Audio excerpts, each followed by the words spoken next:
කැඩුන device එක රෙපෙයාර් කරමුද? කැඩුන device එක රෙපෙයාර් කරමුද?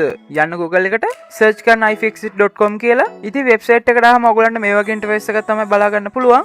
ඉතින් ඔයාලට මේක රෙපෙයාර් කරන්න ඕන ඩිවයිස් එක මන් දන්න සර්ච් කරලා ගන්නත් පුළුවන්. එහෙම නැත්නම් ඔයගොල්ලන්ට find your device වෙන එක සිලෙක්ට් කරලා මෙතනින් ඔයාගේ ඩිවයිස් එක සිලෙක්ට් කරලා ඔයාගේ ඩිවයිස් එක රෙපෙයාර් කරගන්නත් පුළුවන්. ඉතින් මෙතන apparel, appliance, camera, car and truck, computer hardware, electronics, game console, household, Mac, medical device, PC, phone, skills, tablet, tool, vehicle වගේ ගොඩක් දේවල් මේකේ තියෙනවා. ඉතින් මම දැන් මෙතනින් ෆෝන් කියන එක සිලෙක්ට් කරනවා. ෆෝන් කියන එක සිලෙක්ට් කරලා පස්සේ මෙතන තියෙනවා ඔයගලන්ට Android ෆෝන්ද, Apple ෆෝන්ද, Future ෆෝන්ද, landline ෆෝන්ද, Linux ෆෝන්ද, ෆෝන් ඇක්සසරිස්ද, Windows ෆෝන්ද කියලා. ඉතින් මම මෙතනින් Apple ෆෝන් කියන එක සිලෙක්ට් කරනවා. ඉතින් Apple ෆෝන් කියන එක සිලෙක්ට් කරලා පස්සේ මෙතන තියෙන Apple වල හැම බ්‍රෑන්ඩ් එකක් වගේම ඉතින් ඔයාගේ ෆෝන් එක අයිති වෙන බ්‍රෑන්ඩ් එක මෙතනින් සිලෙක්ට් කරන්න.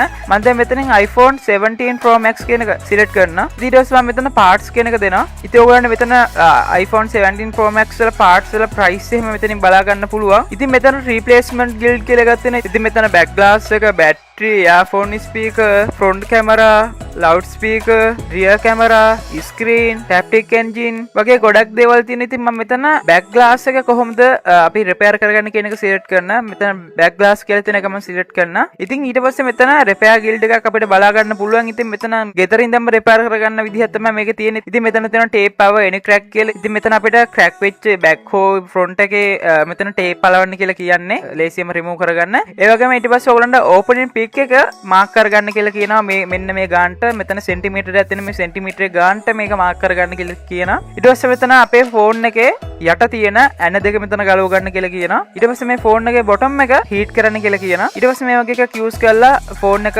අරින්න කියලා කියනවා. ඉතින් මෙතන ඊට පස්සේ අපි ස්ක්‍රීන් එක ගලවන හැටි මේ ඒ වගේ ගිල්ඩ් එකක් තියෙන්නේ. ඉතින් ඔයගලන්ට මේවා යූස් කරලා ඔයගලන්ගේ ෆෝන් එක රිපෙයාර් කරගන්න පුළුවන්. ඉතින් ඒ වගේ ගොඩක් ඩිවයිස් රිපෙයාර් කරන්න මෙතන රිපෙයාර් ගිල්ඩ් තියෙනවා. ඉතින් ඔයගොල්ලොත් ඇවිල්ලා මේ ටූල් එක try කරලා බලන්න.